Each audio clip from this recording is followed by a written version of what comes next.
जो near future में किसी भी चीज की तैयारी करना चाहते हैं, कहीं से भी कोचिंग करना चाहते हैं, चाहे वो आईएएस है या पीसीएस है या बीपीएससी है, यूपीपीसीएस है या फिर नीट की है या टीचर की है या एसएससी की या कोई भी XYZ कोचिंग करना चाहते हैं, ये उन सब स्टूडेंट के लिए है और उनके रिलेटिव के लिए है जो कोचिंग करवाना चाहते हैं।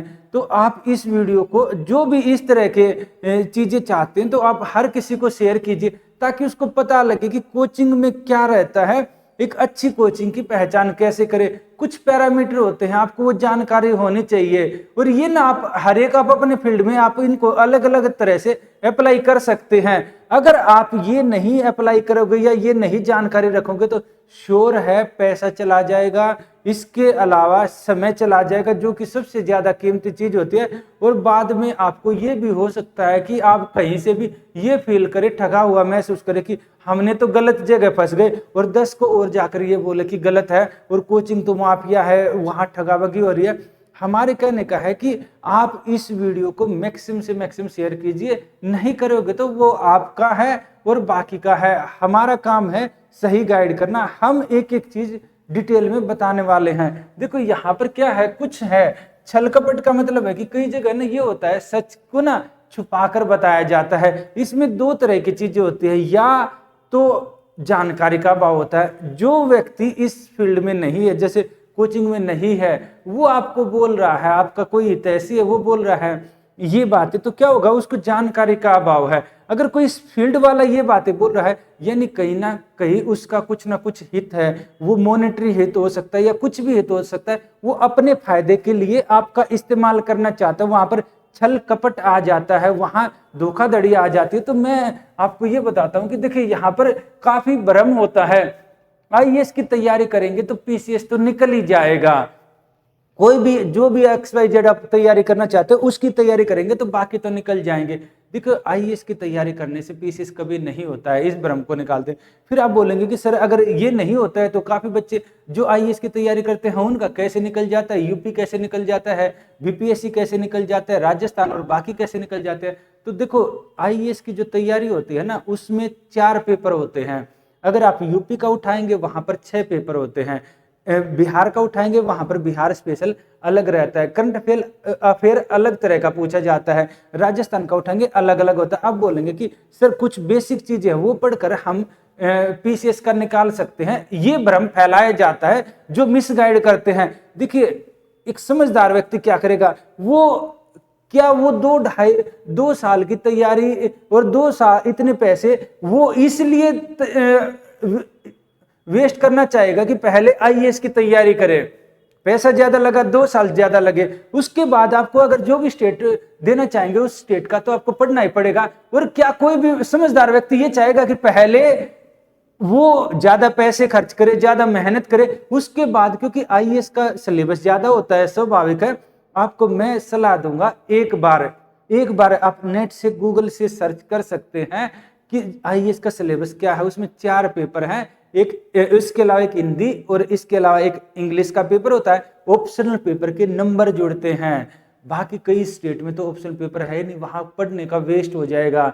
जैसे मैं बिहार से अगर कंपेयर करता हूं तो बिहार में जैसे एथिक्स का पेपर नहीं होता, कई सारे स्टेट है वहां पर नहीं होता है। इसके अलावा स्टेट का स्पेशल अलग होता है, और दूसरा स्टेट के जो क्वेश्चन पूछे जाते हैं ना उनकी गहराई कम होती है, आईएएस के क्वेश्चन की गहराई ज्यादा होती है। तो जो क्वेश्चन का जो गहराई ज्यादा होगी तो यानी कि आप पहले ही ये मान के चलना है कि अगर आपको 50 किलो वेट उठाने के लिए बोला जा रहा है तो कोई भी समझदार व्यक्ति ये नहीं करेगा कि उसको 100 किलो उठा कर देख रहा है, अरे 50 किलो उठाने के लिए बोला जा रहा है तो ठीक है आप 52 किलो उठाइए ना, 55 किलो उठाइए। 100 किलो उठाना तो कोई समझदारी नहीं है, टाइम पैसा सब कुछ। और उसके बाद भी आपको क्या करना पड़ेगा, फिर भी जब तक उस स्टेट के बारे में नहीं पढ़ेंगे वो पेपर नहीं निकलने वाला, क्योंकि हर एक स्टेट का अपना नेचर है। अगर स्टेट पीसीएस अपने पेपर को आईएएस के पेपर की तरह बनाने लगे, देखो टाइम में भी अंतर होता है, 150 क्वेश्चन पूछे जाते हैं स्टेट पीसीएस में, यूपीएससी में 100 क्वेश्चन पूछे जाते हैं, तो वहां नेचर में अपने आप अंतर आ जाता है, सेम मेंस में रहता है। तो यहाँ क्या रहेगा, अगर स्टेट पीसीएस आईएएस का ही कॉपी करने लगे तो सिंपल है, आप हो या मैं हूं या कोई भी समझदार व्यक्ति ये बोलेगा अरे जब, या मुख्यमंत्री भी बोलेंगे, जब आप वही काम कर रहे जो आईएएस के पेपर में हो रहा है तो आपकी मतलब ही क्या है, हम आईएएस से ही भर्ती कर लेते हैं बच्चों को। तो हमेशा याद रखिए स्टेट पीसीएस का नेचर अलग होता है। जो आपको ऐसे गाइड कर रहा है कि नहीं एक होता है, तो वो आपको मिसलीड कर रहा है। तो यहां पर क्या रहेगा, अगर ये तैयारी करेंगे ये निकल जाएगा, कभी नहीं निकल पाएगा। लाइफ में काफी बार देखना, निकलेगा कब, तब निकलेगा जब आईएएस की तैयारी करने के बाद भी आपको स्टेट के बारे में अलग से आपने पढ़ा है।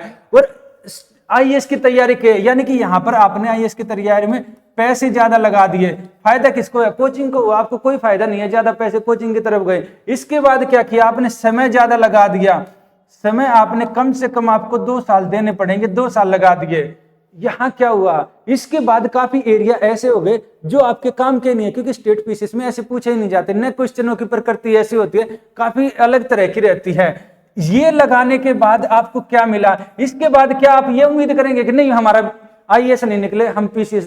अरे समझदार इंसान, आप ऐसे कीजिए ना, अगर आपको पीसीएस की करनी है तो स्पेशल पीसीएस की कीजिए। अगर किसी भी पीसीएस की करते हैं, पब्लिक सर्विस कमीशन जो कि स्टेट पीसीएस होता है, किसी की भी करते हैं, 1 साल से ज्यादा की नहीं होती है तैयारी। 1 साल के अंदर स्टेट पीसीएस की आराम से हो जाती है। वहां पैसा भी कम लगता है, सीधे स्पेसिफिक होता है कि हाँ इसी की तैयारी की जाए तो वहां वो निकल जाएगा।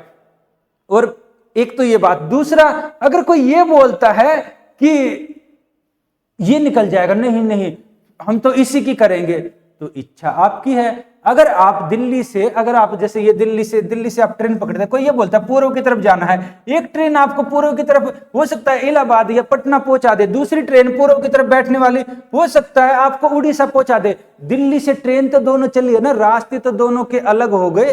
तो एक तो ये रहता है। इसके अलावा कई बार ये भी रहता है कि दोनों का सिलेबस लगभग समान है। लगभग समान होना और पूरी तरह समान होने में अंतर होता है। लगभग समान होना आपको काफी अलग तरह से लेकर जाता है। और अगर कोई भी कोचिंग ये दावा करती है कि आईएएस की करने से पीसीएस निकल जाएगा, तो इसका मतलब उसकी क्वालिटी में इश्यू है। सबसे पहली मेन बात तो यही आती है कि वो क्वेश्चन मार्क है उस कोचिंग से। तो तुरंत जितना जल्दी होते हो निकल लो, भागकर। वो आपका भविष्य फ्यूचर बर्बाद करने वाली है, चाहे वो किसी की भी है। मैं ये नहीं बोल रहा कि वो आईएएस पीसीएस की, चाहे वो एसएससी की है या फिर किसी भी एग्जाम की है। अगर वो दूसरे एग्जाम का दावा करते हैं, यानी उसके एग्जाम, वो जो पढ़ाने का तरीका उस गहराई तक पढ़ा ही नहीं रहे हैं, उस आईएएस का एग्जाम्पल लेकर चल रहे, तो वो उतनी आईएएस की गहराई तक पढ़ा ही नहीं पा रहे कि बच्चे वो क्वेश्चन सोल्व कर पाए। इसीलिए वो बोल रहे हैं कि हमारी क्लास में आईएएस पीसीएस का इकट्ठा पढ़ाया जाता है। अरे कैसे पढ़ाया जाता है, आप एक क्लास चल रही है, अगर मान लो मैं क्लास ले रहा हूं यहाँ पर, तो मैं क्लास, मेरी क्लास पूरी मान लो यूपी के बच्चों की बैठी है, मैं यूपी के एग्जाम्पल दूंगा ना, राजस्थान की बैठी है राजस्थान के दूंगा, मेरी क्लास में बिहार के बच्चे बैठे हैं, मैं बिहार के एग्जाम्पल दूंगा ना। सारी पूरी क्लास का ओरिएंटेशन वही होगा। ऐसे कैसे संभव है कि मेरी क्लास में सारे बिहार के बच्चे बैठे हैं, बीपीएससी के बैठे हैं और मैं एग्जाम्पल देने लगूं? नहीं, तेलंगाना में ऐसा हुआ था, महाराष्ट्र में ऐसा हुआ था। ये बोलेंगे सर पेपर में ही नहीं आएगा। क्यों? पेपर में तो एग्जामिनर ऐसे ही पूछता है। नया ट्रेंड यही है, हर स्टेट अपना अपना अलग अलग डायमेंशन में। और क्या रहेगा, अगर मैं कॉमन एग्जाम्पल देता हूं, पता लगा वहां क्वेश्चन उधर का हो ही नहीं पा रहा, तो जो भी कोचिंग ऐसा बोलती है या जो भी काउंसलर या कोई भी ऐसे बोलते हो, वहां से तो जितना जल्दी हो ना चुपचाप निकल लो।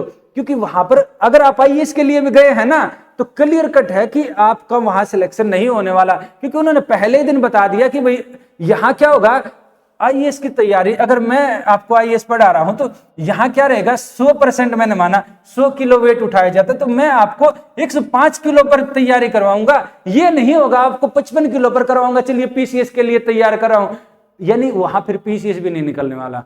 तो ये चीज ध्यान रखिए और कभी भी ये मत बोलिएगा कि नहीं हमें पता नहीं था इसके बारे में इसलिए ऐसा हुआ। दूसरा, सिलेबस समान होता है। सिलेबस समान होता है, जो भी सिलेबस समान बोल रहा है ना, मैं उसको खुद ही बोल रहा हूं। आप क्या कीजिए ना, सिलेबस, नेट सब कुछ है। जब नेट भी नहीं चला सकते तो फिर चीजें काफी चैलेंजिंग है। आप व्हाट्सएप देखते हो, आप इसके अलावा यूट्यूब चलाते हो, ये वीडियो भी तो देख रहे होगे ना यूट्यूब पर। गूगल में जाकर सर्च कीजिए, जो भी जहां भी आईएएस की तैयारी करना चाहते हैं सर्च कीजिए यूपीएससी सिलेबस को डाउनलोड। एक कुछ नहीं, आपको ज्यादा उसको डिटेल में आपको पढ़ना थोड़ी ना, उसको ब्रीफ देखिए, इसमें कितने पेपर हैं, क्या क्या सिलेबस के पार्ट है, सेम आप जो पीसीएस की तैयारी करना चाहते हैं सेम उसका उठाइए, उसको कंपेयर कीजिए और कंपेयर करके आप खुद ही बता दे कि कोई एक जैसा है या नहीं। जो जबरदस्ती करके लिंक कर रहा है तो वो बताए ना वो पहले वाली कैटेगरी में है। अब वो आप समझदार खुद ही हैं कि वहां डिसीजन क्या लेना है। ये है कि वो जब समान नहीं है तो कैसे समान होगा, इस ट्रेन में वहां पहुंचा देगा आपको और फिर जिंदगी भर ये बोलते रहना कि वहां फंस गए थे, ये हो गया। अगला क्या है, इसके अलावा रील में देखा था, रील में देख देख कर क्या रहता है, रील और रियल लाइफ में जमीन आसमान का अंतर होता है। रील बना बनाकर डालने से, वायरल होने से इसका मतलब कतई ये नहीं होता है कि टीचर बड़ा है या फिर कोई संस्थान बड़ा है। रील तो क्या रहता है, यहां पर एआई और काफी अलग तरह की चीजें चलती है। मैटर करता है जो टीचर पढ़ा रहा है, क्योंकि रील क्या होता है ना, काट छाट के एक वो छोटा सा पार्ट होता है जिसमें चीजों को बनावटी दिखाया जाता है। जैसे फिल्मों में क्या होता है, फिल्मों में हीरो हर फिल्म में मर जाता है, दूसरी फिल्म में फिर जिंदा हो जाता है। रियल लाइफ में एक बार कोई मर जाता है, वो जिंदगी में आज तक तो मानव इतिहास में आज तक तो कोई दोबारा हुआ नहीं जिंदा। हाँ, वो बात अलग होती है, भगवान और उनके बारे में बोला जाता है भाई, वो उनका अलग रहता है, जैसे ईसा मसीह के बारे में बोला जाता है। मेरे कहने का रियल लाइफ और रियल में जमीन आसमान का अंतर होता है। तो रील के आधार पर कभी भी डिसाइड मत करे कि कौन टीचर बड़ा है या कौन छोटा। एक अच्छा पैरामीटर ये है, जो भी टीचर है ना उसकी कौन सी वीडियो देखे। दो तरह की आपको वीडियो मिलेंगी यूट्यूब पर, याद रखना, या कोई भी संस्थान। एक तो मिलेंगी वीडियो वाले सेक्शन में, मैं आपको बता देता हूं, दूसरा मिलेगी लाइव वाले सेक्शन में। तो उसकी जो क्लास देखे ना, कभी भी वीडियो वाले सेक्शन में मत देखिए जहां नीचे नंबरिंग चल रही है, कटिंग पटिंग है, जहां पर काट छाट कर रखिए, यानी वहां पर कुछ ना कुछ गड़बड़ है। अगर वीडियो देखना, उस टीचर को जानना, अगर आप दूर बैठे हैं तो आप किस तरह जान सकते हो, उसकी लाइव क्लास देखिए। लाइव क्लास में कैसे बात कर रहा है, बच्चों को कैसे इंटरेक्ट कर रहा है, समझा कैसे रहा है, 1 मिनट में क्या डिसाइड करेंगे, पूरी क्लास देखिए। एक घंटे 2 घंटे की जितने की भी हो, या फिर आप सामने जो ऑफलाइन कोचिंग करना चाह रहे हैं किसी भी कोचिंग में, वहां ऑफलाइन क्लास करके देखिए। और वो क्लास करने के बाद आप क्या कीजिए, ऑफलाइन जैसे ही क्लास की आप ये जरूर देखिए बाकी जो बच्चे हैं उस संस्थान के, उनसे इंटरेक्ट जरूर होना। याद रखना, क्लास तो 2 4 10 क्लास डेमो क्लास के रूप में ठीक भी हो सकते हैं। आप जो पुराने बच्चे हैं उनसे इंटरेक्ट होना, कोचिंग में मिलेंगे। हो सकता है आपको अगर कोई जैसे आपको और जो क्लास के बच्चे होंगे सुबह वाले बैच में मिलेंगे, इवनिंग में मिलेंगे, उनसे बात कीजिए जिनको 1-2 महीना वहां पर एडमिशन लिए हो चुका है, या जिनको कम से कम 15-20 दिन हो गए, उनसे बात कीजिए। वो आपको बताएंगे हकीकत क्या है। अगर वहां पॉजिटिव फीडबैक है तो नो डाउट, चाहे कोचिंग कहीं भी है कैसी भी है, आप उसमें एडमिशन लीजिए। अगर नहीं है तो अपना फ्यूचर आप खुद बर्बाद करना चाह रहे हैं। क्या होगा, हो सकता है कि आपकी 4 क्लास ही अच्छी हो, टीचर उसके बाद ज्यादा आपको इस तरह हो ही नहीं कि आपको वहां पर अंडरस्टैंडिंग हो, या फिर हो सकता है वहां पर कुछ ना कुछ इश्यू हो। तो मेरे कहने का, पुराने स्टूडेंट से फीडबैक जरूर लीजिए। अलग अलग बैच में जो बच्चे पढ़ रहे हैं, किसी भी या सब बैच की बजाय किसी भी एक बैच में जो बच्चे पढ़ रहे हैं, उनसे जरूर फीडबैक लीजिए और कोशिश कीजिए, अगर उनके बीच में बैठ के क्लास कर सकते हैं तो बिल्कुल कीजिए। वहीं से आपको रियलिटी का पता लगेगा, संस्थान क्या है क्या नहीं है। बच्चे सब कुछ खुद बोल देते हैं किसी के भी बारे में, चाहे दिखने में ना, चाहे वो 5 स्टार होटल का है, चाहे 10 बिल्डिंग का बना रखा उसने, और चाहे उसने बिल्कुल फुटपाथ पर पढ़ाता है। कहने का है, जो जिसका फीडबैक वो बच्चे अच्छा देंगे ना, तो क्योंकि वो क्या हो रहा है ना, वो इंटरेक्ट है उससे, वो अगर अच्छा दे रहे हैं ना, वहां नो डाउट आपको जिंदगी में ना सही दिशा में जा रहे हैं। अगर वहां फीडबैक सही आता है और वहां लेते हैं, क्योंकि वो क्या रहेगा ना, वो रियल फीडबैक देते हैं। बच्चों में कोई ऐसा नहीं रहेगा कि आर्टिफिशियल दे रहे हैं। फिर बड़ी बिल्डिंग ज्यादा एड तो क्या रहता है, एड चलती रहती है, इनका तो ये मार्केटिंग का रहता है। मार्केटिंग के दम पर एडमिशन मत लीजिए, और ज्यादा बिल्डिंग को देखेंगे तो फिर बिल्डिंग ही रह जाएगी, फिर आप नहीं रहेंगे। वहां बिल्डिंग का विकास के लिए नहीं जा रहे हैं, आप खुद के डेवलपमेंट के लिए जा रहे हैं, कि आपको जो मेन पर्पज है, जो भी एग्जाम के लिए जा रहे हैं, आईएएस के लिए जा रहे हैं तो आईएएस का सोल्व होना चाहिए। अगर आप बीपीएससी के लिए जा रहे हैं तो बीपीएससी का पर्पज सोल्व होना चाहिए। जब आप क्लास करें तो आपको हर क्वेश्चन के बारे में अब पता लगा, आपने पूरा टॉपिक पढ़ लिया, क्वेश्चन पीटी का कोई निकाल नहीं पा रहे हैं, मेंस का कोई क्वेश्चन समझ नहीं पा रहे हैं, क्या मतलब है ऐसी पढ़ाई का? जब आप जो पर्पज क्या है, पर्पज आपका पढ़ाई करना नहीं है, पर्पज आपका एग्जाम सोल्व करना है। और जब उस लेवल की अंडरस्टैंडिंग नहीं हो पा रही कि आप अलग अलग डायमेंशन के क्वेश्चन कर ले, तो कोई मतलब ही नहीं रहता वहां पर। टाइम और पैसे दोनों बर्बाद करना हो जाता वहां पर। फिर सभी टॉपर इसी संस्थान से निकले हैं, तो इसका सबसे अच्छा तरीका यह है, जब इस संस्थान से सभी टॉपर निकले हैं तो अब डाटा निकाल ले कि भाई कितने परसेंटेज निकालिए। कोई बोलेगा कि ठीक है हमारे संस्थान से 150 बच्चों का सिलेक्शन हुआ, अच्छी बात है, बहुत अच्छा, 150 बच्चों का हुआ है। टोटल कितने पढ़ा रहे थे आप ये देखना, टोटल क्या आप 1 लाख स्टूडेंट पढ़ा रहे हैं उसमें से 150 का हुआ है, या टोटल आप 200 बच्चे पढ़ा रहे थे उनमें से 150 का हुआ है। मैटर करता है परसेंटेज, हमेशा परसेंटेज पर जाइए, परसेंटेज। और दूसरी बात है, अगर सभी स्टूडेंट यहां से निकले हैं तो किसी स्टूडेंट ने कोई टॉपिक पढ़ा होगा, किसी ने कोई पढ़ा होगा। मैं मानता हूं, नो डाउट, काफी बच्चे क्या करते हैं, किसी स्टूडेंट से कोई टॉपिक पढ़ते हैं, किसी से कोई पढ़ते हैं, कई बार किसी से कोई गाइडेंस लेते हैं। अगर कोई पुराना मिल जाए तो अच्छी बात है, किसी ने रेफरेंस से भेजा तो no doubt well and good. खासकर अगर किसी ने आपको रेफर किया है, किसी सिलेक्टेड स्टूडेंट ने, तो वो वेल एंड गुड होता है। पर मैं इस पर ज्यादा ये न करके, यहाँ पर क्या रहेगा ना, यहाँ तो बताया ना, एक स्टूडेंट 10 कोचिंग से पढ़ लेता है, 10 के 10 अपना नाम लिख देते, तो मैं उसको बुरा तो नहीं मानता, क्योंकि किसी ने कहीं से कुछ पढ़ा, किसी ने कहीं से, किसी ने कहीं से। पर इस पर मत जाइए, मैं ये बोल रहा हूँ, बुरा नहीं मानता तो, पर मैं ये भी बोल रहा हूँ, इस पर मत जाइए।